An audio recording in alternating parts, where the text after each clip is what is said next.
नमस्ते दोस्तों। आज की कहानी हमें ले चलती है विजयनगर के दरबार तक, जहां बुद्धिमान तेनालीराम और एक चतुर किसान की मुलाकात होती है। यह कहानी है सूझबूझ, समझदारी और हल्की मुस्कान से भरे ज्ञान की, जिसे सुनते हुए मन शांत होता जाएगा और विचार धीरे धीरे ठहरने लगेंगे। आइए इस सुकून भरी कहानी में कदम रखें और तेनालीराम की बुद्धिमत्ता के साथ शांति से गहरी नींद की ओर बढ़े। विजयनगर साम्राज्य के सुनहरे युग में, जब राजा कृष्णदेवराय का शासन चारों ओर समृद्धि और खुशहाली का प्रतीक था, एक अनचाही आपदा ने दस्तक दी। उस वर्ष बारिश ने मुंह मोड़ लिया और आसमान से पानी की एक बूंद भी नहीं गिरी। नदियां और तालाब सूखकर कटोरे जैसे हो गए, खेतों में दरारें पड़ गईं और गांवों में भूख की चीखें गूंजने लगी। किसानों की आंखों में निराशा थी और बच्चों के चेहरों पर उदासी छा गई।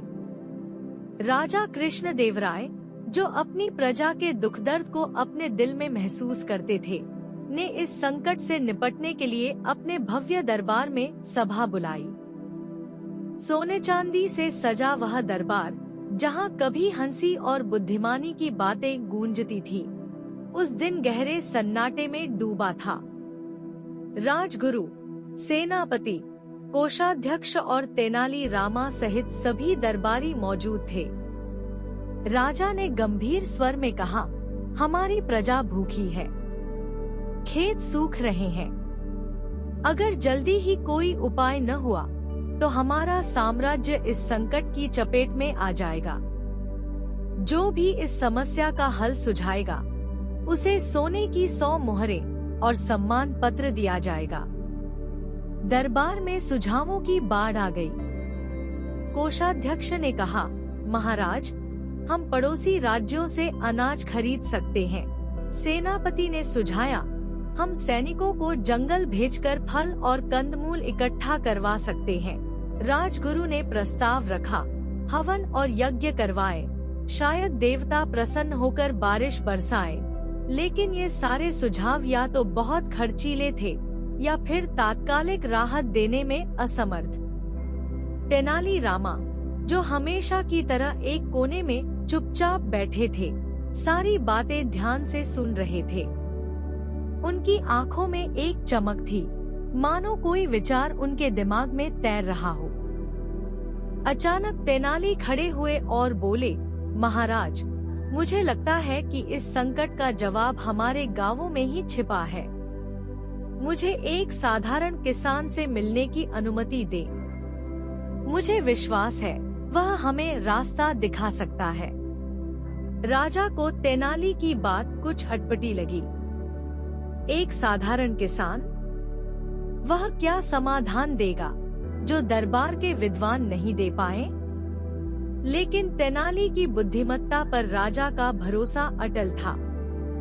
उन्होंने हंसते हुए कहा, ठीक है तेनाली, जाओ और अपने उस किसान को ढूंढो, लेकिन याद रखो समय कम है। तेनाली ने बिना देर किए गांव की ओर रुख किया। वह एक छोटे से गांव हरिपुर पहुँचे, जहां सूखे ने सबसे ज्यादा कहर बरपाया था। वहां उन्होंने एक बुजुर्ग किसान रघुनाथ को देखा। रघुनाथ का चेहरा झुर्रियों से भरा था, लेकिन उनकी आंखों में अनुभव की गहराई और उम्मीद की किरण झलक रही थी। उनके खेत सूखे पड़े थे, फिर भी वह अपने छोटे से बगीचे में कुछ पौधों को पानी देने की कोशिश कर रहे थे। तेनाली ने नम्रता से पूछा, रघु काका, आप इतने सूखे में भी हिम्मत नहीं हार रहे। क्या आपके पास इस संकट का कोई हल है? रघुनाथ ने अपनी मिट्टी सनी लाठी जमीन पर टिकाई और गहरी सांस लेते हुए बोले, बेटा, पानी आसमान से नहीं आ रहा तो हमें जमीन से ढूंढना होगा। मेरे दादाजी ने एक कहानी सुनाई थी। हमारे गांव के पास जंगल की सीमा पर एक प्राचीन कुआं है। वह कुआं कभी पानी से लबालब रहता था, लेकिन सालों पहले मिट्टी और कचरे से भर गया। लोग उसे भूल गए। अगर उसे खोदा जाए तो शायद हमें पानी मिले। तेनाली की आंखें चमक उठी। यह विचार सादा था, लेकिन गहरा। उन्होंने रघुनाथ से और जानकारी ली। रघुनाथ ने बताया कि कुआं गांव के पश्चिमी छोर पर एक पुराने बरगद के पेड़ के पास है। तेनाली ने रघुनाथ को अपने साथ दरबार चलने के लिए मनाया। रघुनाथ पहले तो हिचकिचाए, क्योंकि उन्हें डर था कि राजा और दरबारी उनकी सादगी का मजाक न उड़ाए। लेकिन तेनाली ने उन्हें भरोसा दिलाया, काका, आपकी बात में सच्चाई है और सच्चाई को कोई नहीं दबा सकता। दरबार में जब रघुनाथ ने अपनी सलाह दोहराई तो कुछ दरबारियों ने हंसना शुरू कर दिया। राजगुरु ने तंज कसा, एक पुराना कुआं, यह क्या मजाक है? क्या हमारी समस्या का हल इतना सस्ता हो सकता है? लेकिन तेनाली ने बीच में टोकते हुए कहा, महाराज, बुद्धिमत्ता की कीमत सोने चांदी से नहीं, उसके असर से मापी जाती है। आइए इस विचार को आजमाएं। राजा ने तेनाली की बात मान ली और सैनिकों को कुआं खोदने का आदेश दिया। अगले दिन सैकड़ों मजदूर और सैनिक उस पुराने बरगद के पेड़ के पास जमा हो गए। कुआं ढूंढना आसान नहीं था। सालों की मिट्टी और जड़ों ने उसे ढक रखा था। लेकिन तेनाली और रघुनाथ ने हार नहीं मानी। रघुनाथ ने अपनी यादों के आधार पर सटीक जगह बताई और खोदाई शुरू हुई। पहले दिन केवल मिट्टी और पत्थर निकले। दूसरे दिन कुछ पुराने बर्तनों के टुकड़े मिले, जिससे दरबारियों का मजाक और बढ़ गया।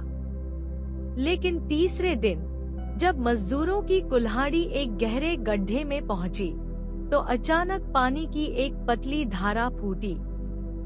देखते देखते वह धारा बढ़ने लगी और कुएं से साफ ठंडा पानी उमड़ने लगा।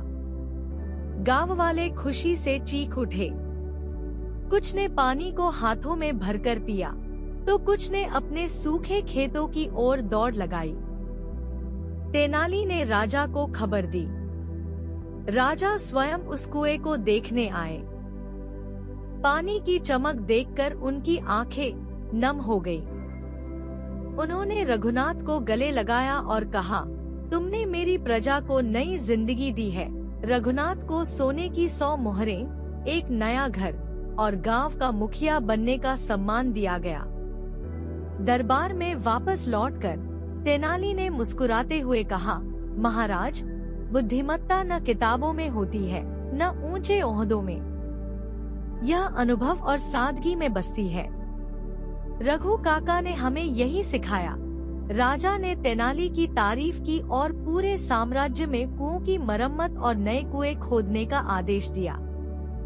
धीरे धीरे हरिपुर और आसपास के गांवों में हरियाली लौट आई। खेतों में फसलें लहलहाने लगीं और बच्चों के चेहरों पर मुस्कान लौट आई। रघुनाथ का नाम हर गांव में एक मिसाल बन गया और तेनाली रामा की बुद्धिमत्ता की कहानी एक बार फिर विजयनगर की गलियों में गूंजने लगी। यहीं पर आज की कहानी समाप्त होती है। सुनने के लिए धन्यवाद।